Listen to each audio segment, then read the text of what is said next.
grab a coffee or grab a tea or any beverages of your choice because we're going to chat for a while, talking all about living the soft life and all about femininity and prioritizing yourself. We do a little bit of a reset, so you start 2023 prioritizing yourself, and I'm really excited to answer all your questions. They're really good questions. We'll put them on the screen. I will answer them from here because I had to send them to me because I obviously, as you know, film with my phone. Let me just put this away. But I will be answering all of them. So yes, put on pause, come back with a coffee or whatever you want, and then we're gonna start. I have my big lemon water here. No, this is not a 2023 thing. I actually always drink lemon water. But yeah, let's get into the questions. So how do you balance being productive and not burning out? This is a really difficult question because it requires you to really know yourself and know your limits, but most importantly, also communicating your limits. I have found that as women, we always want to do a lot for people, and a lot of us have people-pleasing tendencies like I did. So it was really difficult for me to say no, and also know when I have reached my limits. I would know it once I hit the limit. So I think it is important for you to set boundaries, and I think that's a really difficult thing to do at the start. But once you really start prioritizing yourself and you start setting boundaries, then it's a lot more easier. But don't be afraid of setting boundaries. You're not being rude, you're not being mean, you're just being considerate to yourself. Always remember, you cannot pour from an empty cup, so make sure you're good first before you are required for anyone else, because you cannot, if you don't have if you don't take care of yourself, you cannot be productive. Plan breaks, listen to yourself. If you work from home, try to make a schedule that you are being most productive. I am most productive when I take care of my other aspects. For example, if I have a workout plan and I make sure I'm being active, I'm much more productive later. I also make sure that I dress up every day for myself. I do my makeup every day. It just gives me, it's just a ritual for me in order to be a lot more productive. I'm not as productive when I'm just in my pajamas. Although I love to be in my pajamas, I'm just not as productive. So I think it's all about creating routines and environments for you to feel good in order to be more productive. How did you start being more feminine? What was the first step? So I think a lot of content is out on this subject about femininity, feminine energy, soft life. Some people like it, some people don't. I personally have a very specific opinion on that, and that is subjectivity of perception. And what I mean by that is, it is so subjective. I've learned in my late 20s, the last few years, that everything is really so subjective, and I don't force people to have the same opinion. I just want people to do what works for them, and I respect that. And for me, femininity is very, very diverse because I think women are very diverse. We come in different shapes of forms, different personalities, and for me, femininity doesn't mean that you have to change yourself in order to be someone society wants you to be in their eyes of femininity, if that makes sense. For me personally, feeling feminine doesn't need to be the same feeling that you will have. What I can say though, in my personal opinion, femininity comes when a woman is truly herself, and when you are in line, when you are progressing in line with yourself, meaning that you're paying attention to yourself, to what your values are, to who you are, to who you want to be, and you're not compromising on certain aspects of that. You are embracing who you are, you're enhancing your beauty, or trying to be someone you're not. You are valuing yourself to a high standard. That's when I feel the most feminine. Also, when I'm around people that value me as I value myself or as I value them, I feel the most feminine when I'm truly myself. And for me personally, I am a very girly girl. I've always have been. I like to romanticize everything I do. I take time the things I do. I also feel like paying attention to yourself and to your cycle, because we have a long cycle, with celebrating yourself and really learning to be kind to yourself again, and also giving you the love and the treatment that you want from other people. That's when I feel you are really exploring your femininity. So If that's what you mean, how did I start? I think I've always had this kind of feeling in myself, and I've always really loved being a woman and being feminine, in my point of view, feminine, to not like discriminate any other person. And for me, that means like being put together. Do I feel pretty without makeup? Yes, but I just love doing the most. And I do that for myself, so I don't really care when people tell me. Actually, when people tell me I'm always overdressed, for me, it's more of a compliment. When people tell you do the most, I think that's a compliment. But yeah, that's what it works for me. And I have to be honest, last year was it was a great year for me, but it also was a really difficult year in terms of stress, because I left a job where I was really stressed. That's why also I haven't been so active on YouTube. And I had to set boundaries and I had to change my life, because I was always putting everything else before me, and I was like drained. So I came to a point, I was like, this is not the way, like this is not how we want to be at 30. Like I don't want to be overdrained at 30. I want to be thriving, prioritizing myself, super confident. And that's when I did a change. So sometimes situations where we are not feeling our best are actually turn out to be the best situations, because it's like forces you to make a change. Where do you find classy, elegant clothing? What should we look for in style? So I truly believe in a signature identity. I've talked about this on my TikTok. I think it's kind of a term that I made up. I truly believe that when you find your own signature haircut, signature makeup, style, fragrance, that's when you really enhance your personality, and that's when you feel comfortable. I think that's also space when you don't overshop too much, because you kind of know what your style is, so you don't feel like to overconsume all the time. I love to shop, but I feel like since I found my signature identity, I less have the tendency to just buy everything. Like if I buy with a reflection behind that. I do like a style book or style video about it. But I really believe that, again, it's very subjective. Like I could look at someone and be like, wow, this is so elegant. And you'd be like, no, that's not. So again, you have to dress how it makes you feel elegant.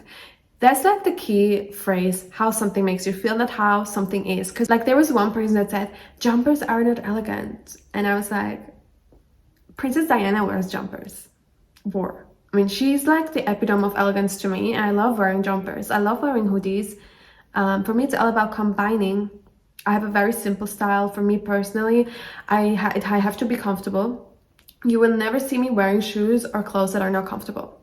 Because my posture is going to be, how I'm going to sit if I'm not comfortable. You know what I mean? I love to wear a very simple outfit. For me, is like a t-shirt, a nice jeans, and a nice blazer and loafers or ballet flats. And I like to zhuzh up my outfits with nice jewelry or bags. This is just what makes me feel like very elegant. Then the next question. How does one look more feminine? Should I be taking care of my style or body? Again, this kind of goes with my previous question. I don't think that I can tell you what is femininity, because femininity is like women, a lot of different people. I just would like you to discover yourself and embrace who you really are. You will feel when you feel the most feminine, and no one has the right to tell you what this is. But I could tell you that there's nothing greater as a woman when you take care of yourself and you enjoy it. Like, I love to smell good. I will take my time at like, getting ready, like taking care of my body lotions. Like, I want to smell good. I just feel the best when I do. I feel the best when I take care of myself, when, I have routines, when I, have my shower routines. I truly feel the best. So yes, I think that for me, feeling feminine means, again, putting myself to a high standard, that is like valuing myself to a high standard, where I require of myself to treat myself the best, and that means taking care of myself. Love your content. How do you embrace a softer, confident life when dealing with skin issues? Thank you so much, by the way.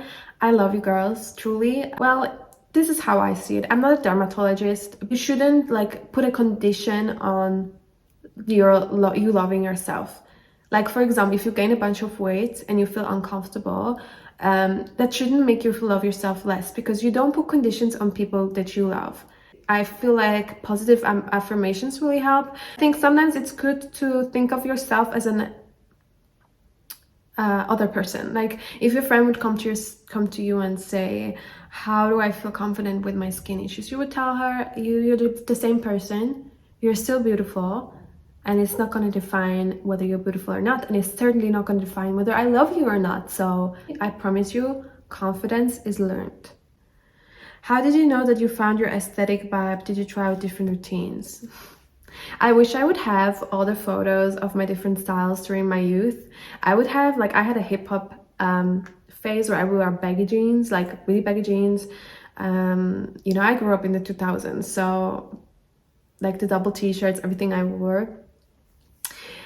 I've always loved, like, I would say, classic fashion. I've always loved Audrey Hepburn. I've always liked the kind of vintagey feel, but last year really found my kind of style, signature style, and I haven't moved since. I also cut my hair, and for me this was like a very liberating moment, because when I grew up, I've always been told long hair is so feminine, like long hair is so beautiful, and I love long hair, but I just think that for my face and for my features and my style, it's not the best. I actually think this haircut is like the best for me. I mentioned this in my TikTok. I have a talent, and I'm not gonna lie, like, this is like talent. One thing, I find everything, and the other thing, I have a very great aesthetic eye. I could literally tell you what haircut suits you. I could see it. And I knew, like, I just think that sometimes we need to detach ourselves from certain expectations. I think a lot of things are great, but it's not necessarily the best for me. And I think that that's so liberating once you found the things that suit you, enhance you. Like, you know, it's a process. But say is, when you go and shop, what I can like give you as advice, think about what you like and not what is trendy, what people like. Like, I don't give a care in the world about trends. Like, everyone's been telling me mini bags are out. I will wear mini bags until I'm 97 or even older. I don't care. If I like something, I wear it. Trends, I don't really care about that. I don't buy so much into trends. It happens that I like something, but ask yourself, what do you like? Like, you have to like yourself. It's so empowering as a woman when you walk around and you love your outfit. You love the way you look, and you don't love it because you look like someone else. You love it because you know you are you, and you are embracing yourself. Fashion is a form of self-expression, so express yourself. Do you prefer living in a city or in a countryside? Depends in what city. Because if you have a city that's quite, like, there's not a lot going on, then what's the point? But ideally, I like to be in the middle. I like to have nature around me, because I feel like cities can like be really, really busy.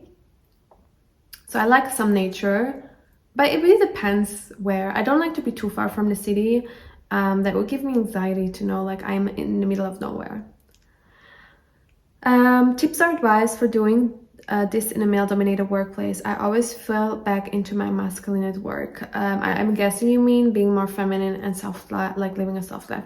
Listen, I think there's a lot of different opinions on that, but what I can tell you, like, the best advice that I got was, when you go to work, put on your mask and go to work. Like, you don't have to be 100% yourself. Sometimes you have to be in a protective shell at work. That's completely fine. Sometimes it also helps you to leave work and leave work there. Like, I think it's important to set boundaries, and like, I think I used to have like people-pleasing tendencies, and I'm now almost 30, so when I first started my job, I've always been told, be super discreet, always say yes, always do the job, and so on. And I used to do that for years, and while doing a good job is important, setting boundaries is really important too. Like, you need to communicate when you're not okay with things. You don't have to be afraid to come across as direct, because you can be direct and very polite.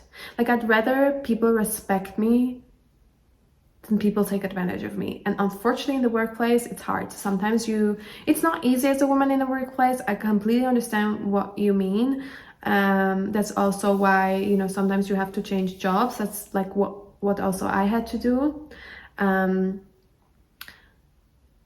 But you know, you have to put yourself first, treat yourself to a higher standard, walk in there with confidence. And I can promise you, when you walk in there with confidence, you put yourself to a higher standard, people treat you the way you treat yourself. If they know you're gonna say yes to everything, and you know you're afraid to not like say no, then they will take advantage of that. That's business. So that's hard. So yeah, I think it's important, if you do want to be like feel very feminine or live a soft lifestyle where you feel good about yourself, it's important to create routines outside of work that make you feel good. And don't like set boundaries, and also set expectations. Like, even you're an employee, you are allowed to have expectations too, not only them. It's a give and take. Your soft life feminine role models and why? I don't know. There's a lot of people like content I love. There's a woman, I love her advice. I think she's doing great advice, especially if you're like looking for dating advice. Like, I think she's really great. I will tag her below. There's other people that I love accounts. Okay, that was the snow moving. There's other accounts that I love. I love Diana Sheikhani, if I mentioned it right. She's amazing. I'm obsessed with her content. She's also really cute. I also love a lot of, like, if you want to know, I will check a few comments below, but it's more like inspiring content. It's not necessarily soft life content, but content I really love. But yeah, I hope that makes sense. Do you think strength training fits into this lifestyle? Of course. Don't let anyone tell you what to do and what not to do. Because if strength training makes you feel amazing and you feel great afterwards, and it's attributing to your overall health, and you feel great and you feel powerful afterwards, why shouldn't it fit into your lifestyle? Why shouldn't it? Because for me, again, it's very subjective. Everyone's different. Like, the essential thing of us living a soft life or a slower lifestyle, or a lifestyle where you are prioritizing yourself, is prioritizing yourself and doing the things that make you feel good. And like, not, it's never one size fits all. Diet, setting boundaries, making friendships. Okay, that wasn't the question, but I guess we can dive into it, and then we're gonna end this chat. I really enjoyed it, by the way.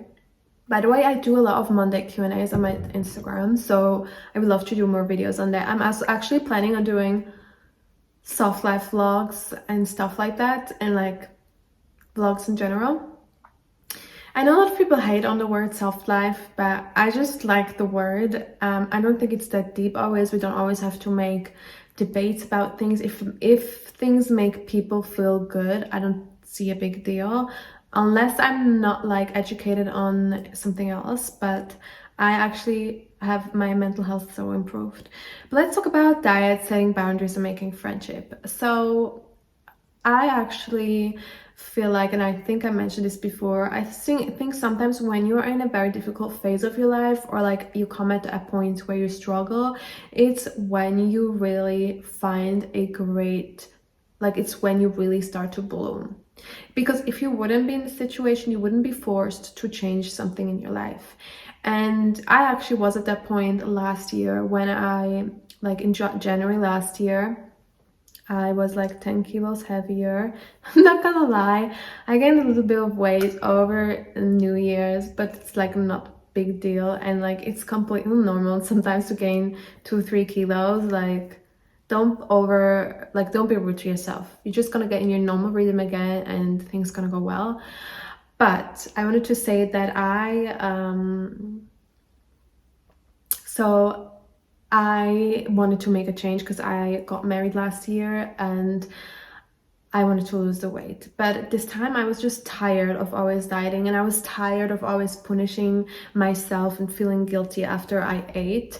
So I decided to change the lifestyle. Like, I feel like to live this lifestyle, again, it's all about prioritizing yourself. So don't do anything that you feel it hurts yourself or where you put yourself down.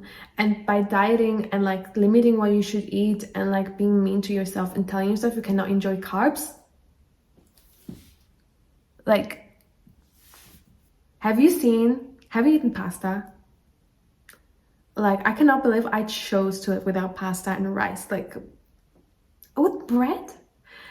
No, like, you have to eat what you enjoy, you have to eat when you enjoy, and you have to live life. You have to be present. Like, that's also part of how I feel most feminine, is like being present and enjoying life and taking, like, when I, like, for example, I have one rule when it comes to food, and it is to enjoy food. So I will never eat standing.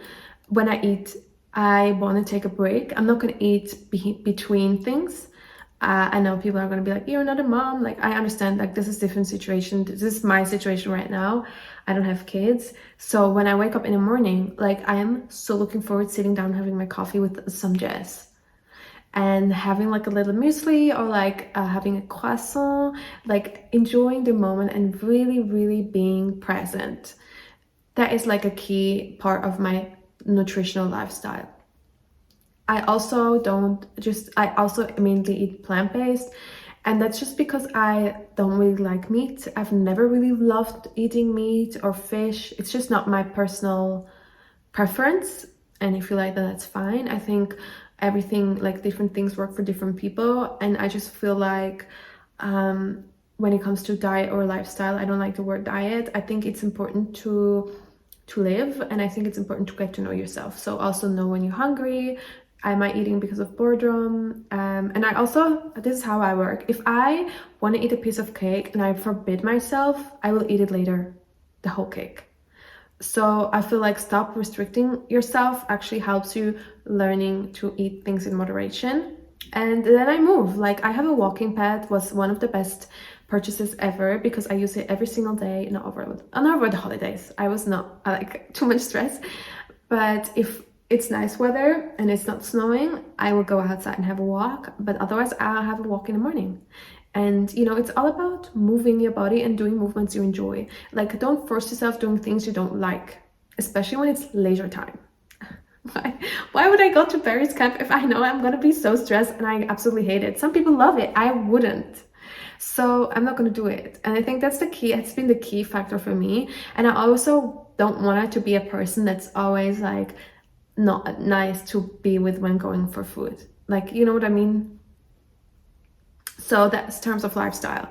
I think it's a mindset thing. I think it is portion control, definitely, because I was eating a lot of portions, because like big portions, because I wasn't aware of how much was normal.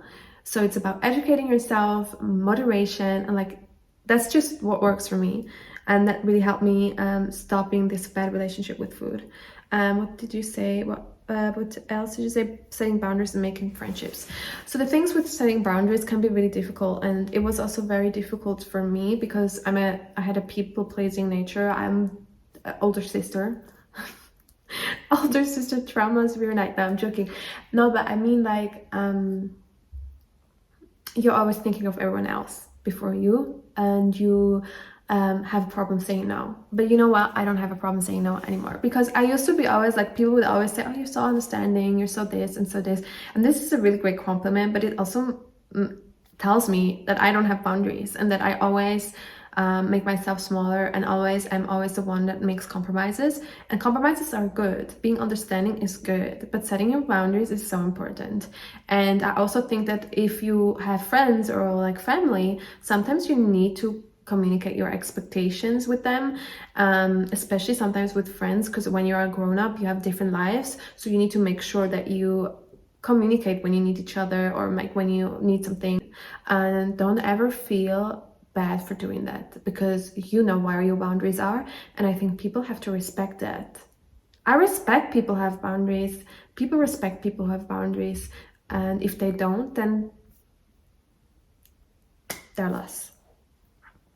Friendships is a hard thing, because I believe that there are phases in life where you make friends, and then there are phases in life where you may be a little bit less, like, more lonely when it comes. Not lonely, because you can be lonely with a lot of people. Like, loneliness is not really depending on how many people are around you, but I think that it can be a struggle. Like, it was a struggle for me when I moved, because I wasn't in the best place with myself.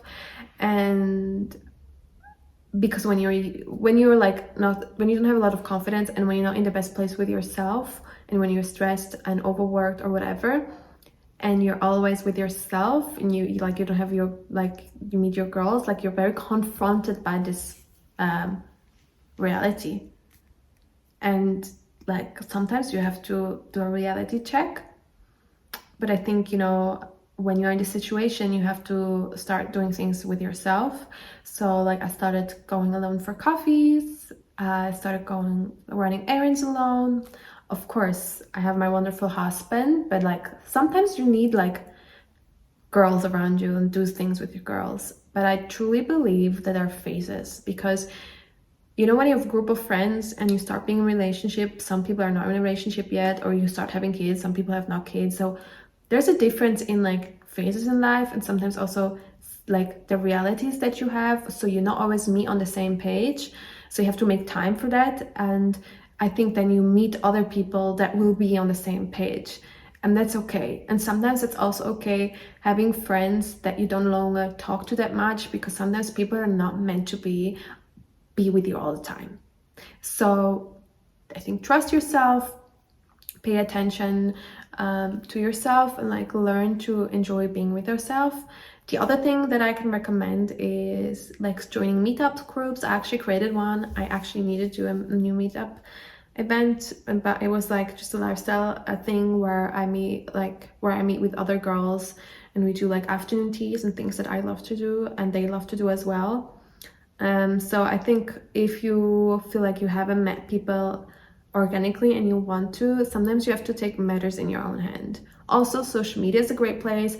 I've met amazing women on social media. I haven't met them, most of them, because they live abroad or like on the other side of the planet, but it's nice also to have like a virtual friendship with people. But yeah. So yeah, I really enjoyed this kind of video.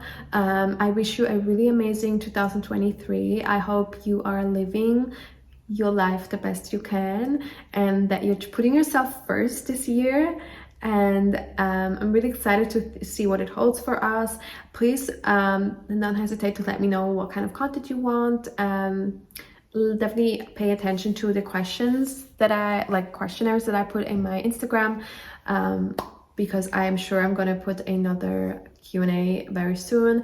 But I think next time I'm gonna do like more of a vlog style video. But yeah, I hope you enjoyed, and don't forget to subscribe, and have a great day.